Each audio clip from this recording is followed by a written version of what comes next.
lied and used fake documents to obtain the interview with my mother, made lurid and false claims about the royal family, which played on her fears and fueled paranoia. For decades, the world has been captivated by the life and legacy of Princess Diana. Her compassion, grace, and undeniable connection with the public made her the people's princess.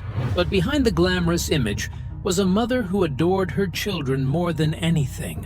Now, after years of secrecy, a long-lost letter from Diana to her eldest son, Prince William, has finally come to light. What did she want him to know? Join us as we uncover the shocking contents of Princess Diana's lost letter to Prince William and the secrets it reveals.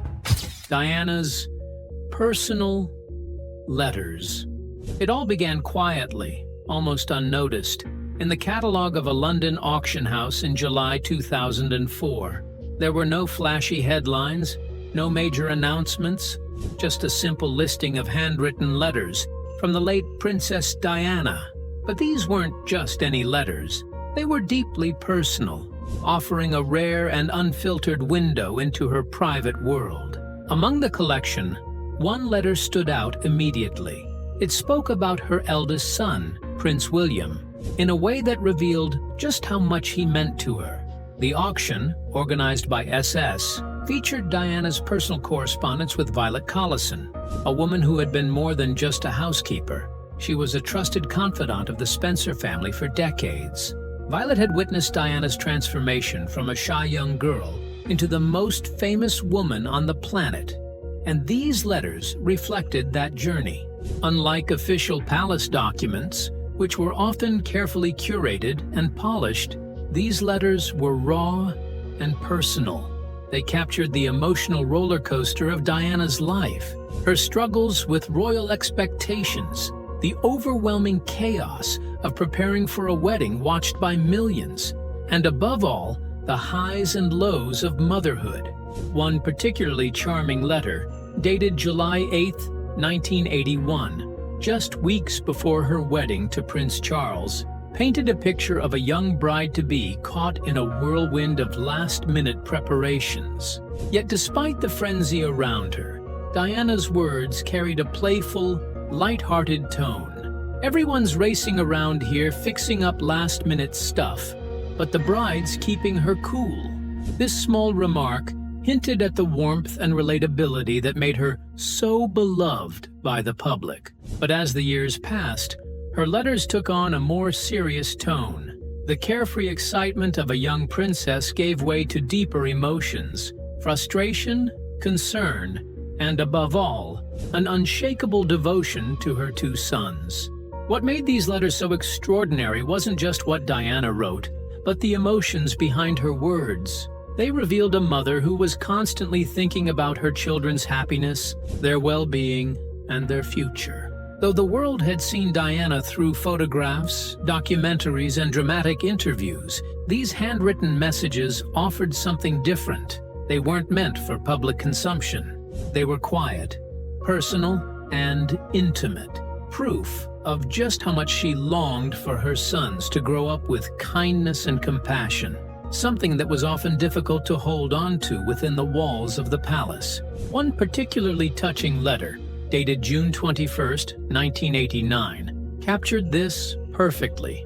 Written on official Kensington Palace stationery, it was addressed to Sergeant George Plum of the Special Escort Group, thanking him for organizing a motorbike display for Prince William's 7th birthday. Diana's gratitude was evident as she wrote, "It was so nice of you and your team to come here today for William's birthday.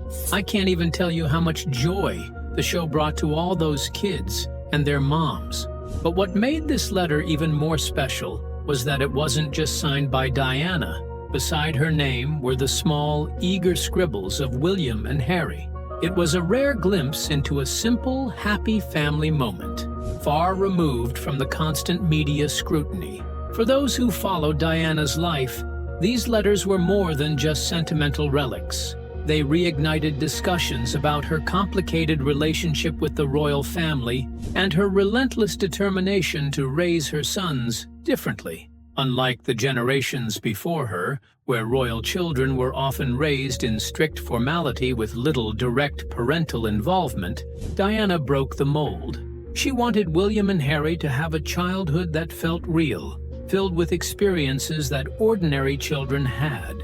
According to her former royal bodyguard, Ken Worf, Diana made a deliberate effort to show them the world beyond the palace gates.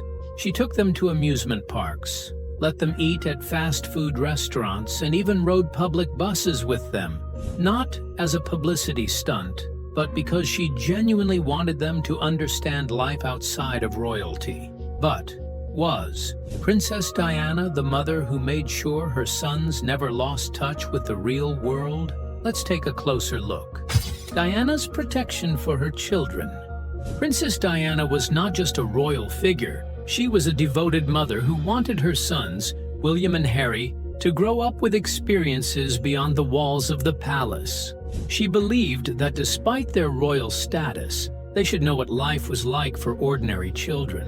Diana made it a point to take them on outings where they could interact with people from all walks of life, ensuring they didn't grow up in a bubble of privilege.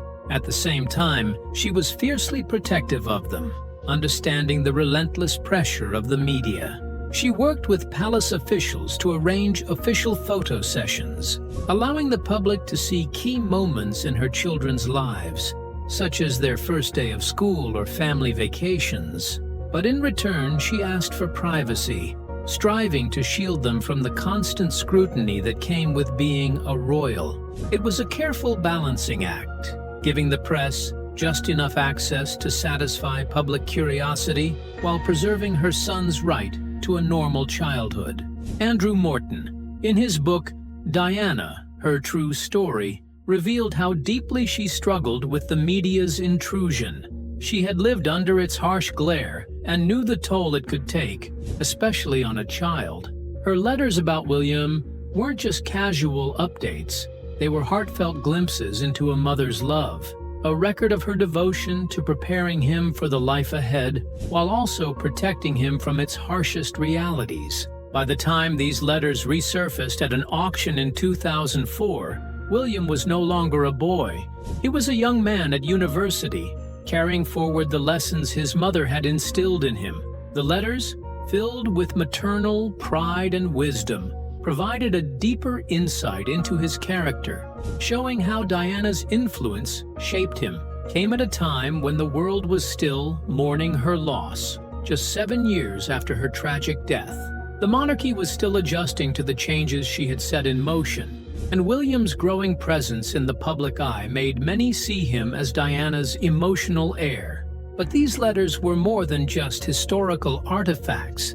They were a poignant reminder of what had been lost. Diana never got to see her sons grow into adulthood, never got to witness them build their own families, or champion causes she would have been proud of. Yet through these handwritten notes, her voice lived on, not in carefully crafted speeches or formal appearances, but in her own words, filled with warmth and sincerity. What began as an auction became something far more meaningful. The rediscovered letters allowed people to feel Diana's presence once more. They revealed her deep love for William. Diana's legacy as a mother wasn't just about letters or photographs. It was about the choices she made every single day. Some of those choices were bold. Some were quiet acts of defiance against royal traditions. But at the heart of it all was one simple truth. Before William and Harry were global figures, they were just two young boys with an extraordinary mother. Diana understood that with their privilege came immense pressure, and from the very beginning she was determined to give them more than just titles. Did her children's upbringing reflect character, compassion, and a connection to the world beyond the palace gates? Let's find out. Diana's parenting style.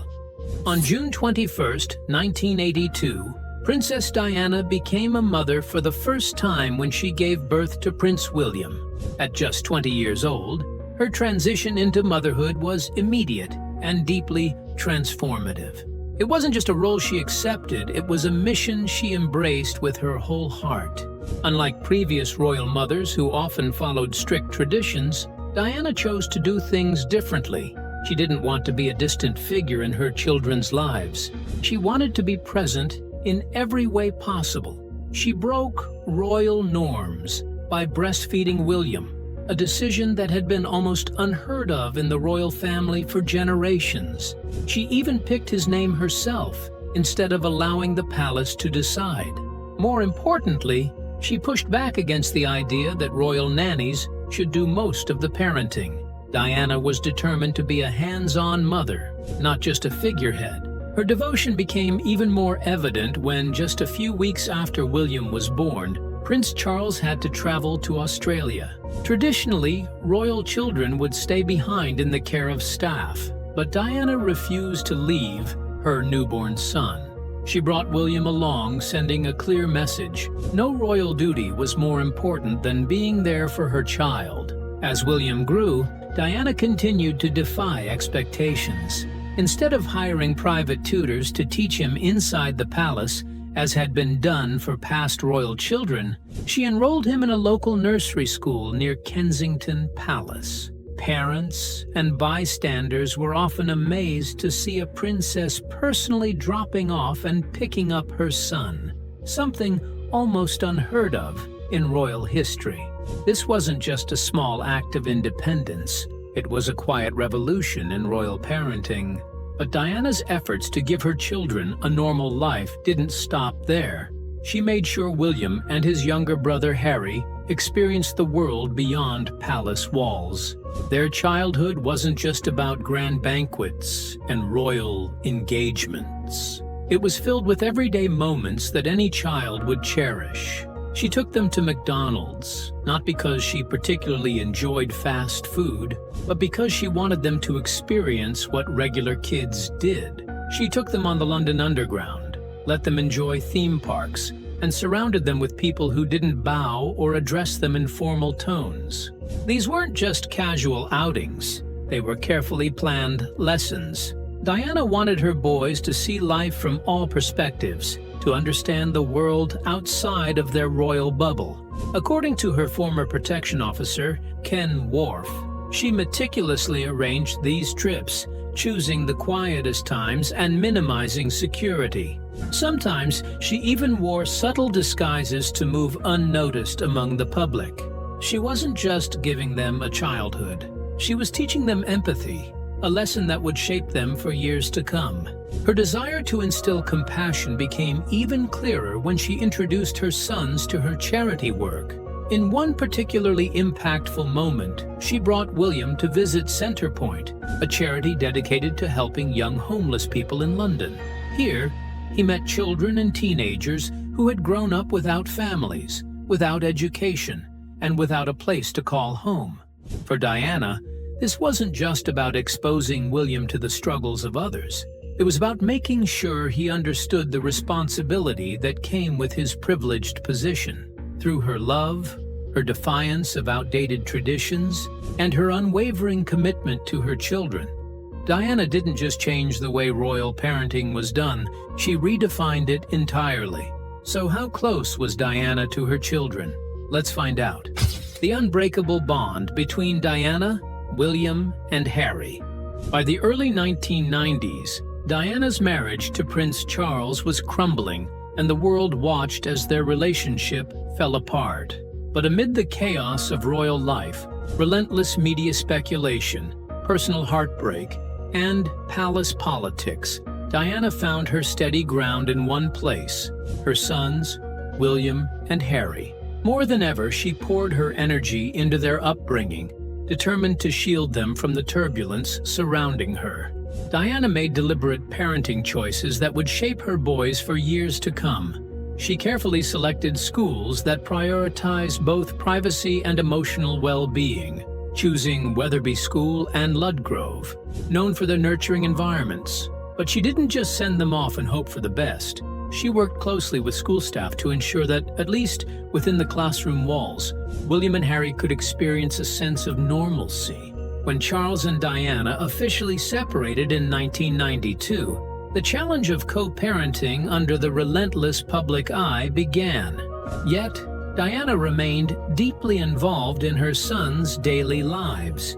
She attended school events, cheered them on at sports days, and personally wrote thank you notes to staff, small gestures that spoke volumes about her unwavering dedication. Many of those handwritten notes have since resurfaced in auctions, serving as tangible reminders of a mother who never let royal duties overshadow her role as a parent. By 1995, when Diana sat down for her now infamous interview with journalist Martin Bashir, watched by over 22 million people, the world saw the undeniable cracks in the royal facade.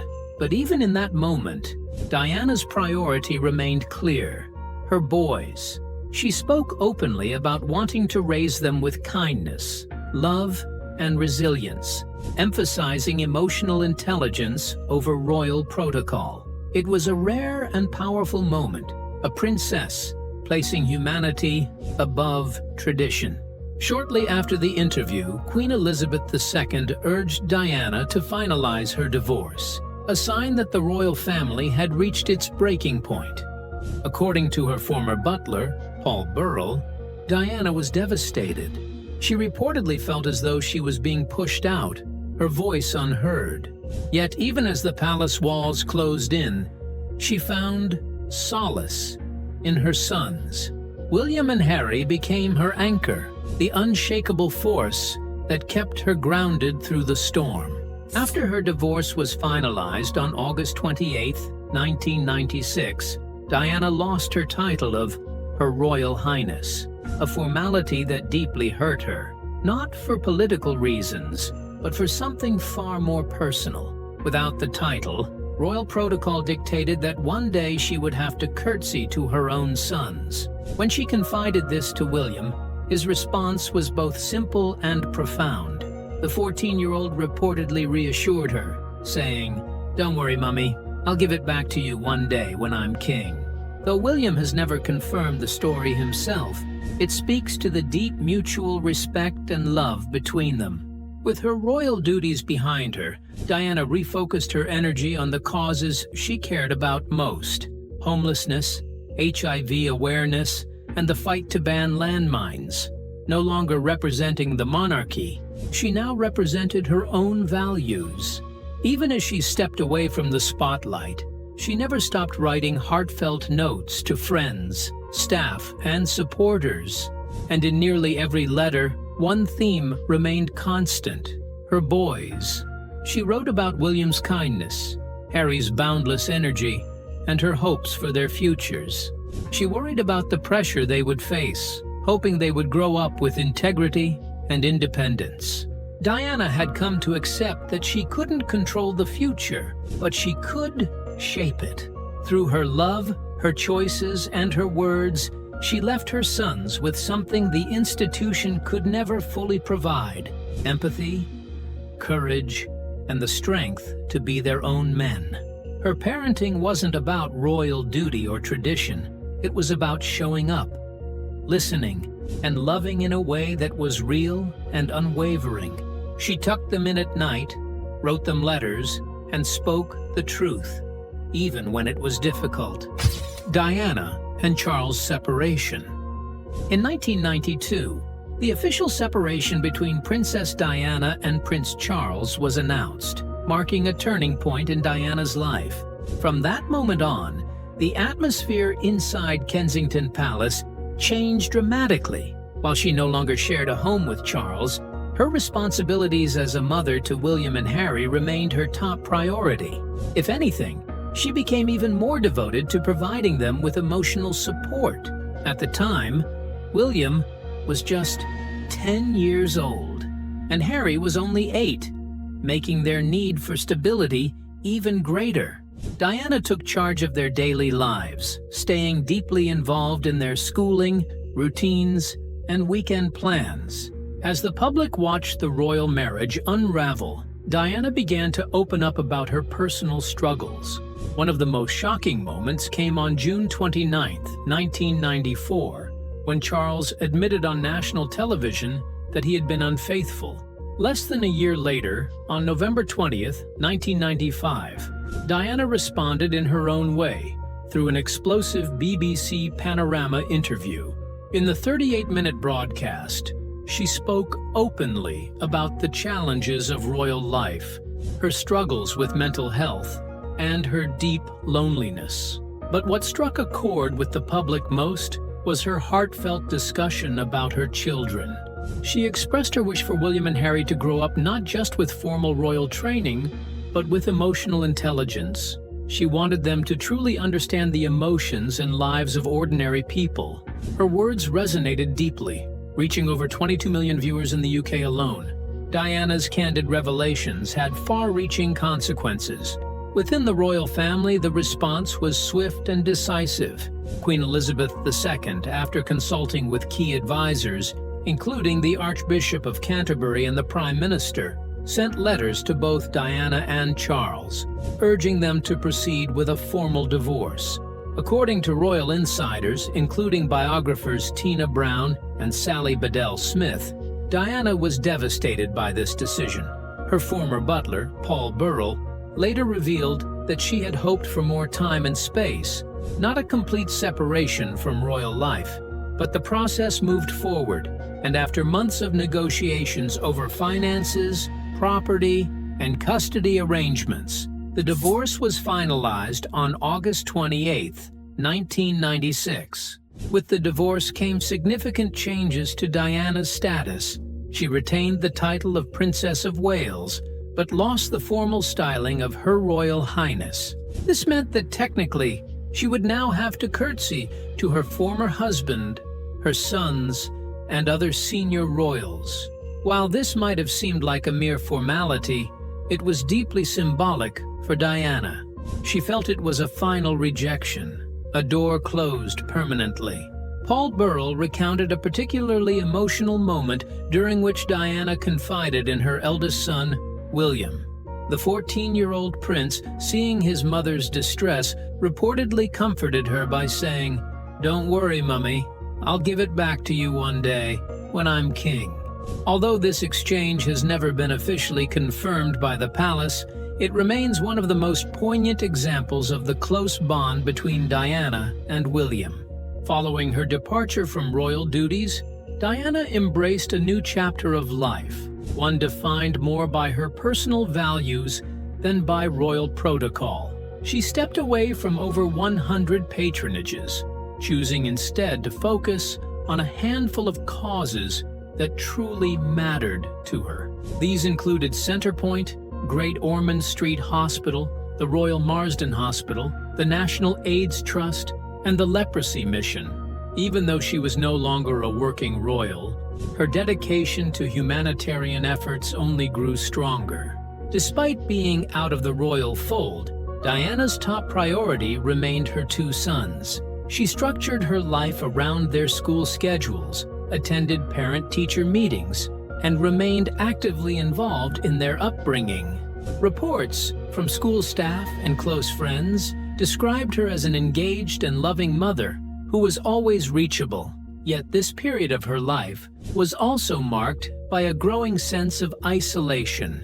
Without royal security and the formal support system she once had, she often felt vulnerable and exposed. In personal letters and notes, some later revealed by Paul Burrell, Diana expressed fears for her safety. In one chilling letter, dated October 1995, "This particular phase in my life is the most dangerous. My husband is planning an accident in my car, brake failure and serious head injury."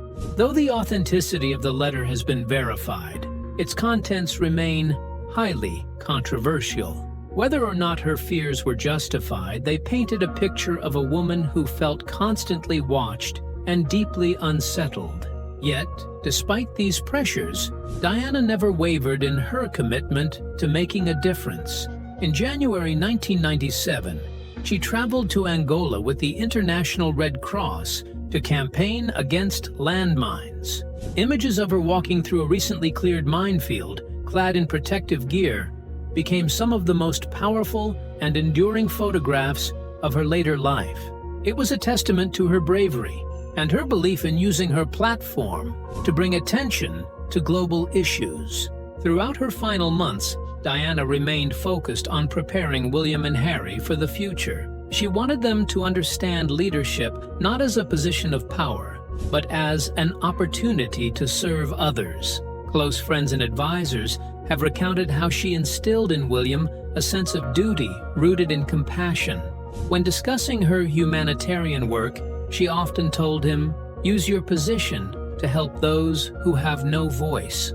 Tragically, that future was never realized. On August 31st, 1997, Diana's life was cut short in a devastating car crash in Paris. The world watched in shock as William, just 15, and Harry, only 12, walked behind her coffin, their faces etched with grief. Yet, even in her absence, Diana's influence on her sons remained unmistakable. What do you think about the shocking revelation from Princess Diana's letter to her son, Prince William? Share your thoughts with us in the comments section. Don't forget to like and subscribe.